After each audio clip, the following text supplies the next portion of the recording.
Hello good morning students. Class eighth आप लोगों को मैं प्रेजेंट टेंस के बारे में बता चुका था कि हाउ कैन वी नो, मतलब हम लोग कैसे पहचान पाएंगे कि प्रेजेंट टेंस है। तो प्रेजेंट टेंस के बारे में मैंने बताया था कि जिन वाक्यों में जब हम सेंटेंस पढ़ते हैं तो है, हूँ, हैं आदि शब्द आते हैं तो वो प्रेजेंट के अंतर्गत आता है। उसी के आगे प्रेजेंट टेंस के 4 पार्ट होते हैं: present indefinite, present continuous, present perfect continuous. तो उसी में सबसे पहले प्रेजेंट इंडेफिनिट टेंस आता है। सबसे पहले ये पहचानें कि प्रेजेंट इंडेफिनिट टेंस होता क्या है। तो जैसा कि हम लोग जानते हैं कि प्रेजेंट इंडेफिनिट, प्रेजेंट मतलब वर्तमान, इतनी चीज़ें तो आप लोगों को याद ही होगा, है, हूँ, है आदि शब्द आते हैं। अब इंडेफिनिट है तो यानी कि यहाँ पर जो क्रिया होगी वो निश्चित होगी। तो ता, ती, ते, ठीक है। तो जब ता ती ते आएगा तो इट्स मीन सेंटेंस बन जाएगा जिन वाक्यों के या जिन हिंदी वाक्यों के क्रिया शब्दों के, क्रिया वर्ब शब्दों के अंत में ता है, ती है, ते हैं आदि शब्द आए, प्रेजेंट इंडेफिनिट टेंस कहलाते हैं। ठीक है। तो प्रेजेंट इंडेफिनिट में सबसे पहले हम लोग अफर्मेटिव सेंटेंस देखते हैं। तो अफर्मेटिव सेंटेंस जिसके बारे में मैंने बताया था,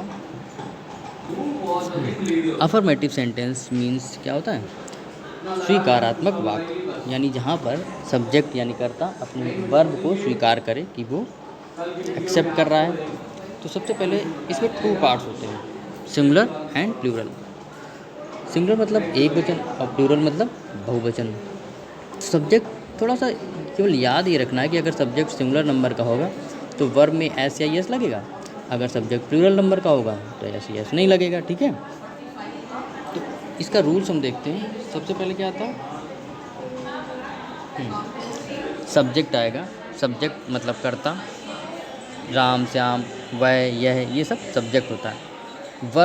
वर्ब मतलब क्रिया, तो वर्ब की फर्स्ट फॉर्म में ऐसे एस लगा देंगे, जैसे डू है तो डज आ जाएगा, सिंग है तो सिंग्स आ जाएगा, गो है तो गोज आ जाएगा, लर्न है तो लर्न्स आ जाएगा, इस तरीके से। फिर इसके बाद क्या आएगा, ऑब्जेक्ट आएगा। ऑब्जेक्ट मतलब क्या होता है, कर्म। ठीक है। फिर इसके बाद अदर वर्ड, मतलब अगर कर्म से अतिरिक्त कोई शब्द दिए गए तो उन शब्दों का हम प्रयोग करते हैं। उदाहरण इस पर हम ध्यान देते हैं। लिखा है कमला एक मधुर गाना गाती है। ठीक है। तो कमला एक मधुर गाना गाती, तो पहले हमें सबसे पहले ये ध्यान देना पड़ेगा कि यहाँ पर सब्जेक्ट क्या है, ऑब्जेक्ट क्या है, वर्ब क्या है। तो जैसे कमला, कमला क्या हो गई, सब्जेक्ट हो गई। और एक मधुर गाना यानी मधुर, स्वीट, तो ये हो गया तुम्हारा ऑब्जेक्ट। मधुर गाना ये ऑब्जेक्ट हो गया। गाती है यानी गाना, क्रिया हो गई। तो जब इसे हम करेंगे तो क्या करेंगे, कमला यानी कि सब्जेक्ट, कमला क्या करती है, गाती है। तो कमला सिंग्स क्यों करेंगे, क्योंकि इसमें वर्ब की फर्स्ट फॉर्म में एस एस आएगा, क्योंकि कमला क्या है, सिंगुलर नंबर है। तो कमला सिंग्स आ स्वीट सॉन्ग, ये तुम्हारा अफर्मेटिव सेंटेंस के पार्ट के अंतर्गत आ गया। समझ में आ गया होगा। अगर आप लोगों को इसमें कुछ भी डाउट हो, ना समझ में आया, तो प्लीज़ कुछ मतलब क्वेश्चंस इसमें दे दिया करो, जिससे मैं समझ जाऊँ कि आपको कोई प्रॉब्लम हो रही। इसके बाद निगेटिव सेंटेंस देखते हैं। निगेटिव मतलब क्या होता है, निगेटिव मतलब नकारात्मक वाक्य, यानी जहाँ पर सब्जेक्ट अपनी वर्ब को एक्सेप्ट ना करे, नहीं आए, ना आए, है ना, ये सब चीज़ें आए तो वो निगेटिव सेंटेंस के अंतर्गत आ जाता है। इसको कैसे करेंगे या इसका क्या रूल होता है, सबसे पहले क्या आएगा, सब्जेक्ट आएगा, फिर क्या आएगा, डू या डज प्लस नॉट आ जाएगा, हाँ, वर्ब की फर्स्ट फॉर्म, ऑब्जेक्ट आएगा, अदर वर्ड आएगा। ठीक है। फॉर एग्ज़ाम्पल इसका सेंटेंस हम देखते हैं, लड़का अपने घर नहीं जाता है।